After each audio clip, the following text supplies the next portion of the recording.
E para explicar como o governo está cortando diversos dos nossos direitos, eu recebo aqui a coordenadora nacional da Auditoria Cidadã da Dívida, Maria Lúcia Fatorelli. Muito obrigado pela sua presença aqui no programa.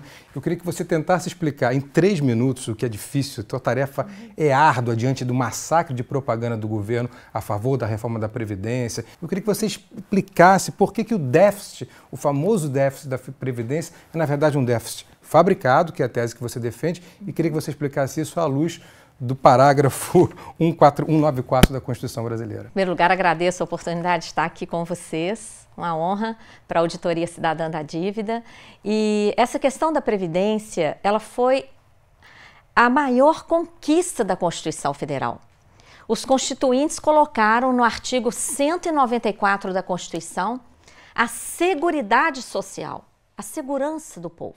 Que não é só Previdência, não é. São 3 fatores. É um tripé. É previdência, assistência e saúde. Foi a principal conquista social. Ela é tão importante que na própria Constituição, no artigo 195, os constituintes estabeleceram o financiamento desse tripé. Então, eles colocaram lá fontes variadas de financiamento, como uma cesta. Nessa cesta, eles colocaram, primeiro, os trabalhadores e empregadores vão contribuir com uma contribuição para o INSS incidente sobre a folha, paga tanto pelos trabalhadores como pelos empregadores. Também as empresas vão contribuir sobre o lucro. Então foi criada a contribuição social sobre o lucro líquido. Criaram também a contribuição que incide sobre o consumo. Tudo que consumimos, bens, serviços, a COFINS, contribuição para o financiamento da Seguridade Social, que é a maior arrecadação do país.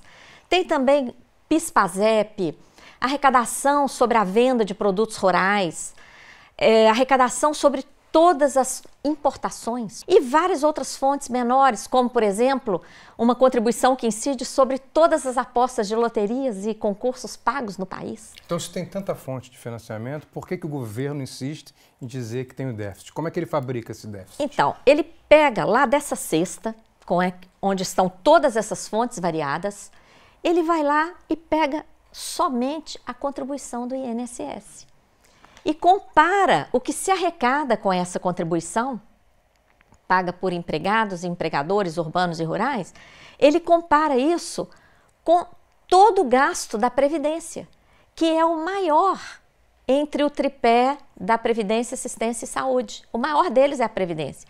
E quando fazemos a conta honestamente, considerando todas essas fontes, e todos os gastos com previdência, assistência e saúde, o que a gente obtém? Uma sobra de recursos de dezenas de bilhões de reais todo ano. Sem falar que há dívidas de empresas que têm um montante de 350 bilhões com a Seguridade Social, né? Isso, a sobra de recursos ainda poderia ser muito maior por causa da sonegação, que você menciona, que ultrapassa 400 bilhões de reais, segundo estimativas, inclusive a lista dos devedores da Previdência.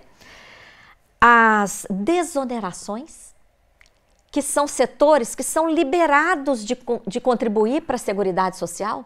Por exemplo, o agrobusiness. Então é uma infâmia muito grande. O governo libera o agronegócio de pagar a contribuição e depois fala que tem déficit. E ainda quer botar a culpa nos trabalhadores rurais, né? É uma inconsistência. A sobra de recursos é tão impressionante que existe a tal da DRU, a desvinculação. E por que desvinculação? Porque essa cesta de contribuições, elas são vinculadas pela Constituição para a Seguridade. Então, vem o governo, aumenta a DRU, que é essa mordida, morde atualmente 30% dos recursos da Seguridade Social, desvia principalmente para pagar juros da dívida pública. Que responde por quase 50% do nosso orçamento. Todo ano, né? E depois vai falar de déficit? Não.